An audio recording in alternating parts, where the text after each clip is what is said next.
But let me just, if I might, explain what the unanimous consent will be. It deals with H.R. 766. I'm a proud sponsor of the Preventive Health Savings Act since the 113th Congress. As it stands, the Congressional Budget Office scores budgetary implications of preventive health legislation in a 10-year time frame, limiting Congress's ability to understand the long-term impacts of meaningful prevention policies. This bicameral, bipartisan legislation would direct CBO to more accurately reflect the long-term cost savings potential of preventive health care initiatives and encourage the use of data-informed preventive health measures. On March 19th of this year, the House of Representatives passed this legislation by voice vote. Now, here's the challenge we have. This legislation will allow us to implement preventive health care sooner. That will save lives and will save dollars. I'll just give you one example. We now have a multi-cancer blood screening test that could be implemented for certain targeted populations.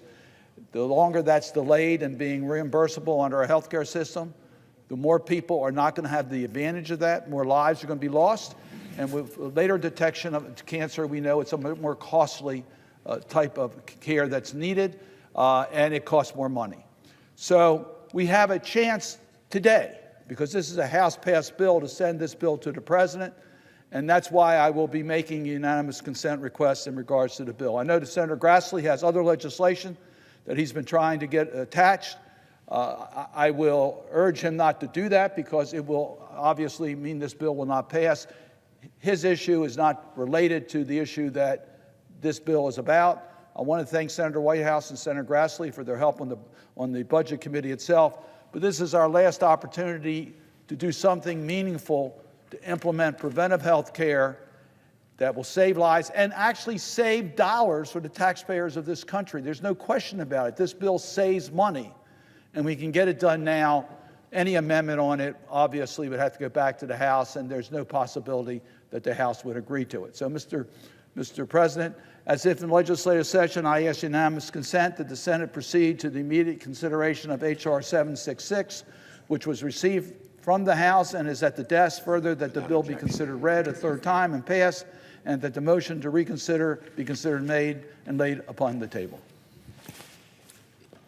Is there objection? Mr. President. Senator from Iowa is recognized. Reserving the right to object, and I have a counter offer. But before I get to that, I want to say, first of all, it's not easy for me to stand here and object to something the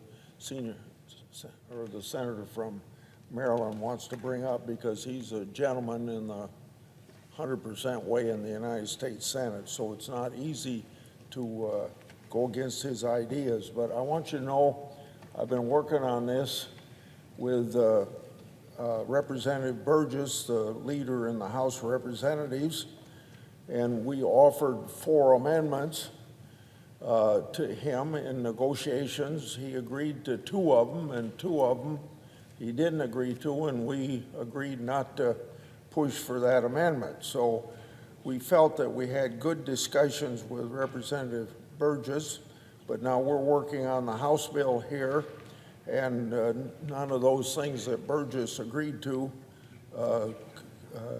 could be. So it's where we are is that even though Burgess agreed to some compromise, senators over here have issues with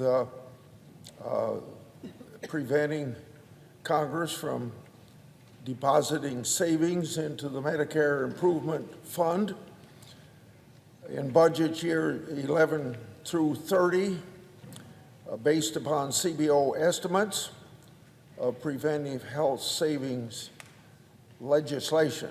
Now, I have no doubt that preventive medicine saves money, but putting money in a fund for 11 to 30 years out can only lead to what we know happens too often here in the United States Senate of budget gimmicks, saying that we're going to use funds in a certain fund. Well, that's a perfectly legitimate thing to do, but you have to have confidence that what CBO says about that is going to be legitimate and have credibility. And so what I've been trying to work out with Representative Burgess is just exactly to do that. Yeah, put this fund out there, as you say, it's going to save money, but I want to make sure that CBO, when they say something, we have a way of verifying that.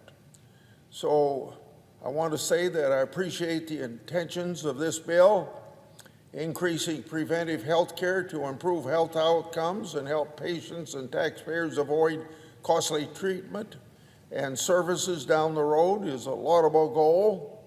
However, I'm concerned that as currently constructed, this bill will lead to budget gimmicks that will ultimately increase rather than decrease health spending. The sponsors are well aware of my concerns. I worked in good faith to offer up ideas to address my budget gimmicks concerns. I made it clear I'm willing to compromise. I've already done so with my most recent offer and dropped common sense budget process reform provisions that I thought were important, and these budget process reforms were what was in the famous Enzi White House bill that Senator Enzi and now former Senator Enzi and now Senator Whitehouse worked out in budget committee reform. And I've said that Burgess was willing to go along with my changes to establish common sense guardrails and to prevent budget gimmicks. But these changes have been rejected in the Senate, and my concerns have been addressed. The bill before us contains no common sense guardrails, such as requiring a disclaimer that a supplementary estimate doesn't replace a CBO 10-year cost estimate, ensuring supplementary estimates are separate and distinct from the 10-year cost estimates, and requiring the Congressional Budget Office to be transparent in their modeling. That latter point is based on the proposition that we expect CBO to show us how they arrived at figures dealing with cost savings of some particular preventive medicine program. The bill also doesn't address concerns about how supplementary analysis could be used for budget gimmicks in the future, such as depositing uncertain out-year savings into the Medicare and Medicaid Improvement Fund. The bill needs common sense guardrails to prevent budget gimmicks. So I would like to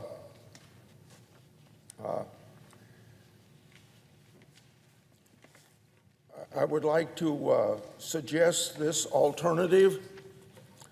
So I asked the senator from Maryland to modify his request to include my amendment, which is at the desk, that the amendment be considered and agreed to. The bill as amended be considered read a third time and passed, and that motion to reconsider be made and laid upon the table. Is there objection to the modification? Mr. President, reserving the right to object. If I might, and again, I appreciate Senator Grassley's comments about this senator. I feel the same about Senator Grassley. He's been an incredible voice in the United States Senate, particularly on transparency, particularly against waste, and has taken on some of the most challenging battles here on the floor of the United States Senate. I've worked on this legislation now for several Congresses. My partners are Senator Crapo, Senator Kramer, Senator King. We've all worked on this bill together. And the bill is very simple. It just allows a more realistic budget window for preventive health care. And it's something that we've been talking about for a long time so that we don't get trapped with high upfront costs that have large savings and we never get to the savings because CBO cannot score it under the current budget rules. The challenges that Senator Grassley is raising are not in this bill. We've worked very closely with the budget people to make sure that this bill does not contain the concerns that Senator Grassley is raising. The Senator might be raising very legitimate concerns, but it's not this legislation that's causing it. This legislation only allows us to be able to implement in a more realistic way preventive health care services with legitimate cost estimates and offsets so that we can get the savings from preventive health care and implement preventive health care sooner, saving lives and dollars. We can make progress on this issue now. The problem is twofold with the request that's being made. First, it's not the potential abuse is not in this legislation. It deals with a broader issue. And then secondly, if this bill is amended, I think Senator Grassley also understands the chances of passage are zero. There's no possibility that this bill can be taken up in the House at this late stage. So this is our last opportunity. I came to the floor today and not before because I respect greatly Senator Grassley and his concerns, and I was hoping that we could find a path forward for that to happen. But there is no path forward for that to happen. And by including the request, I would be sacrificing both bills, and I would hope the Senator would recognize that and would allow this modest improvement for preventive health care to go forward. And with that, Mr. President, I regretfully object. Mr. President. Objection to the modification is heard. Mr. President. Is there objection to the original request? Yes. Yeah, I object. I'd like to, around here we use the word budget, the words budget gimmickry pretty freely. And I want to say as an example that every senator in this Senate knows the term Medicare sequester as a budget gimmick. So something beyond the 10-year window we're going to draw in to spend money today. That's one example of a budget gimmick. I just want to make sure that we don't widen that down the road. Thank you. I yield the floor.